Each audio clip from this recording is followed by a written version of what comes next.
Hi friends, ఎలా ఉన్నారు? మేము చాలా బాగున్నాం. ఈరోజు మా ప్రపంచంలోకి ఈ చిన్న ఆవదోడ వచ్చింది. దీనికి నేనైతే పేరు భూమి అని పెట్టాను. మీరేమంటారో కొంచెం నాకు తెలియచేయండి. బాగుందా మా భూమి?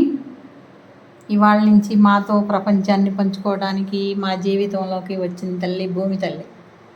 ఇది ఆడదండి, అందుకే భూమి అని పేరు పెట్టుకున్నాను. పేరు ఎలా ఉందో కామెంట్ చేయండి. ఆ మూడిటితో పాటు ఆ నాలుగిటితో పాటు వచ్చిన తల్లి భూతల్లి, అందుకని భూమి. ఏ భూమి, నేను భూమి అంటే చూడండి చెవులు అట్టే ఆడిస్తుందో. ఈరోజే వచ్చింది, వచ్చి రాగానే నా కాలు తొక్కేసింది. అక్కడి నుంచి పడుకొని లెగవట్లేదు. లెగిస్తే ఏం తిరణాలు చేసిద్దోనని నాకు కొంచెం భయంగానే ఉంది. ఎందుకంటే మొదటి రోజు కదా. తల్లి బంగారు తల్లి. ఏయ్ భూమి, కళ్ళు చూడండి ఎలా తిప్పిద్దో, చెవులు చూడండి ఎలా ఆడిచ్చిద్దో. కానీ నా ఎంక మాత్రం చూడట్లేదు. తల్లిని వదిలిపెట్టి వచ్చానని బాధ కావాలి. భూమి తల్లి. హాయ్ ఫ్రెండ్స్, ఉంటాను.